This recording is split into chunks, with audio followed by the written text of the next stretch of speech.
Bonjour à tous. Aujourd'hui, je vous propose une petite capsule vidéo sur l'ergonomie au travail. Pour mieux comprendre, je vous propose de voir d'abord sa définition. L'ergonomie permet aux étudiants les milieux du travail et des comportements de l'homme dans ces milieux, de concevoir ou de corriger des outils, des machines ou des systèmes afin d'offrir confort, sécurité et par conséquent efficacité au travail. Pourquoi est-ce si important? Logique, nous passons un tiers de notre vie au travail. Le confort, l'aménagement, la propreté, la convivialité de celui-ci influencent la santé des travailleurs qui les fréquentent. En matière d'ergonomie, des lieux de travail, une série d'obligations sont prévues notamment en ce qui concerne les choix du matériel, le respect de certaines dimensions, l'éclairage, la température, l'acoustique et la information des travailleurs quant à l'ensemble des risques pour leur santé, surtout la prévention des troubles musculo-squelettiques. L'ergonomie au travail et la législation. L'ergonomie est tellement relevante qu'elle fait même partie de notre législation. Et oui, la loi du 4 août 1996 relative au bien-être impose aux employeurs de prendre des mesures afin de garantir le bien-être de leur personnel. L'ergonomie figure aux rangs principaux des principaux domaines concernés, ainsi que la sécurité au travail, la protection de la santé, les aspects psychosociaux, dont la violence et le harcèlement, l'hygiène du travail et l'embellissement du lieu de travail. Les principes ergonomiques de la législation forment un véritable fil rouge tout au long du texte de loi. L'employeur doit adapter le travail à l'homme, en particulier en ce qui concerne la conception des postes de travail, ainsi que les choix d'équipements et des méthodes de travail. Mais quelles parties de mon corps peuvent développer des troubles musculo-squelettiques sans une ergonomie correcte? Principalement la nuque, les épaules, la région lombaire, les poignets, les mains, les genoux et les jambes. Les objectifs de l'ergonomie au travail sont notamment trois. D'abord, réduire les blessures et la fatigue. En deuxième position, assurer un confort maximal pour pouvoir augmenter la productivité.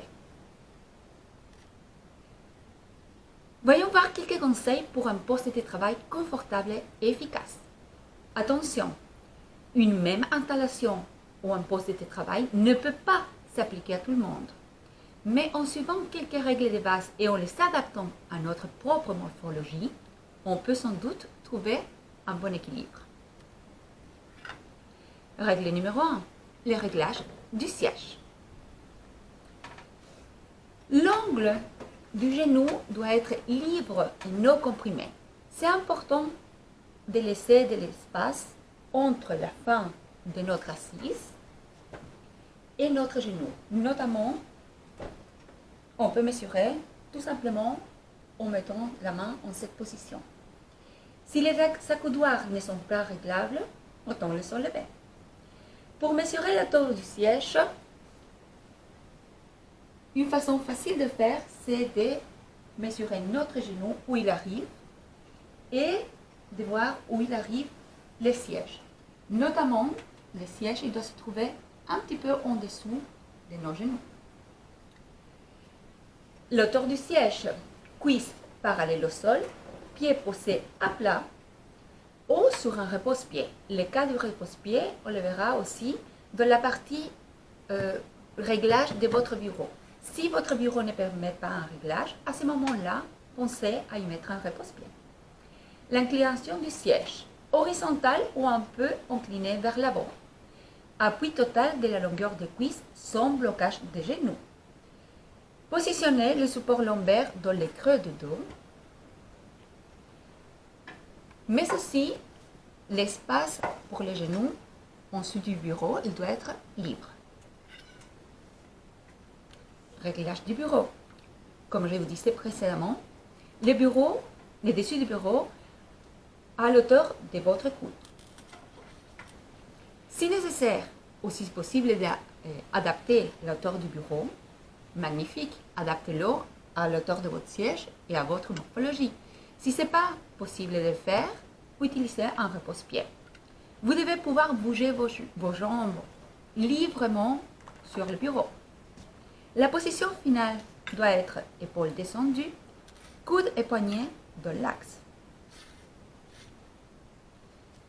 Parlons de le réglage de l'écran.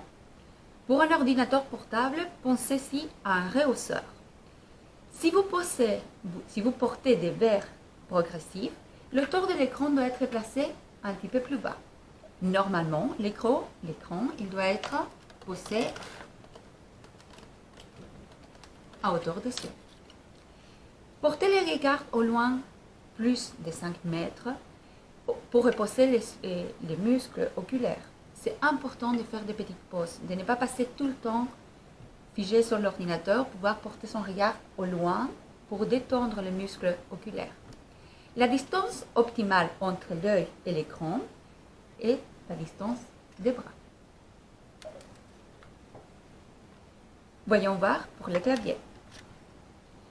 Si vous ne travaillez pas avec un clavier ergonomique, que c'est la plupart des cas entre nous, voici quelques astuces pour travailler correctement avec votre clavier traditionnel. Placez les claviers face à vous. Évitez de poser les poignets sur les bords du bureau pendant la frappe. Les poignets doivent être libres. Des poignets flottants aident à réduire la douleur. Vérifiez si l'inclination est nécessaire. Il faut conserver l'alignement de la main avant-bras. Prendre le temps de micro-pause. Très important. Autant pour les yeux, c'est important de détendre ses muscles. Comment faire? C'est important de prendre des courts temps d'arrêt, 15 à 30 secondes, 3 à 4 fois par heure. Et si vous pouvez, alterner entre la position assise et debout. Voici quelques étirements que vous pouvez effectuer. Pour les mains, pour les coudes et les épaules, les dos et les jambes aussi, vous pouvez essayer de les étirer rapidement, sans perte de temps pour l'employeur, mais en gagne pour vous au niveau de votre santé. Même si un poste de travail est bien aménagé, il ne faut pas oublier que des problèmes peuvent survenir quand même, si vous ne portez pas attention à la façon dont le travail est effectué. Travailler l'ordinateur entraîne peu de changements de position, ce qui peut provoquer des douleurs, de la fatigue musculaire et visuelle. Il est donc recommandé de varier les tâches à effectuer. Si vous devez accomplir des tâches à l'ordinateur, mais aussi vous levez pour aller classer des documents, n'hésitez pas à les faire pour faire, entre parenthèses, des petites pauses. Regarder occasionnellement ailleurs et prendre des pauses, c'est très important pour notre santé physique. Merci d'avoir vu cette petite capsule vidéo et on est là pour vous.